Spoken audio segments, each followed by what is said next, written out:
3টা বছর পর মায়ের সাথে দেখা হলো।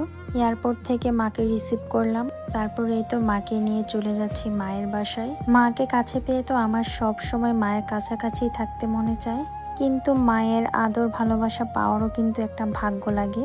আল্লাহ ছোটবেলায় আমার সেই ভাগ্যটাকে কেড়ে নিয়েছে।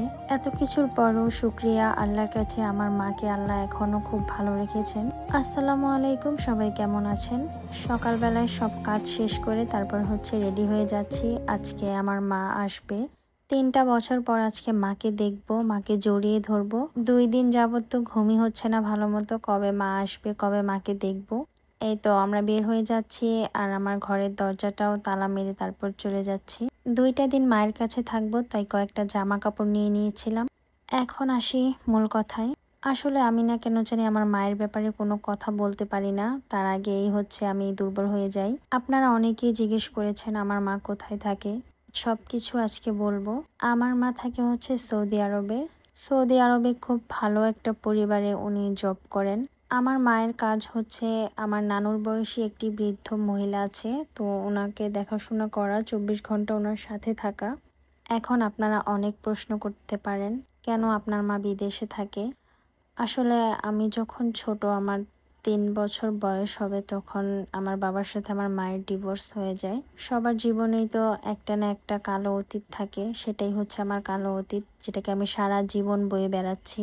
কোনো এক কালনাগিনীর জন্য আমার মায়ের সংসারটা করা হয় নাই। সেই কালনাগিনী উড়ে এসে জুড়ে বসে আমাকে আমার বাবার আদর থেকে, আমার মায়ের আদর থেকে বঞ্চিত করেছে।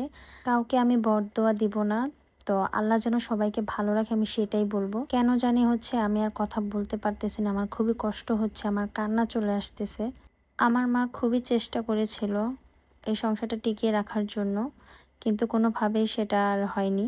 আমার মায়ের জীবনটা আর আমার জীবনটাকে একদম ধ্বংস করে দিয়েছে। আল্লাহ যা করে ভালোর জন্যই করে, যাক, সেটা নিয়ে আমার আর কোনো আফসোস নেই। পরদিন চলে গিয়েছিলাম মাকে নিয়ে বাজারে বাজার করার জন্য, যেহেতু মা এতদিন দেশে ছিল না, মায়ের ঘরে কোনো বাজার সদাই নেই। তারপরে তো আমরা এখন বাজার করব, বাজার করে গিয়ে তারপর রান্না করব, তারপর খাবো। আল্লাহ ছাড় দেন তবে ছেড়ে দেন না। তো যে আমার মায়ের সংসার নষ্ট করেছিল সে কিন্তু কোনো সুখে নাই। আমার মা খুব ভালো একটা পরিবারে চাকরি করেন, যেখানে আমার মাকে ওনারা নিজের মেয়ের মতো, নিজের বোনের মতো সম্মান করে। আর আমার মা কিন্তু এই নিয়ে 2বার ওমরা হজও পালন করেছে। ওনারা নিজেরাই নিজেদের খরচ দিয়ে ওমরা হজ করিয়ে দেয়। এই তো বাজার থেকে মাছ কিনে এনে আমরা কিন্তু রান্নাও বসাই দিছি। আসলে আজকে আমি ব্লগে কোনো কিছু বলতে পারতেছি না, যেহেতু মায়ের কথা বলতেছিলাম। আজকের ভিডিওটা এ পর্যন্তই, অন্য আরেকদিন ডিটেলসে বলবো। আল্লাহ হাফেজ।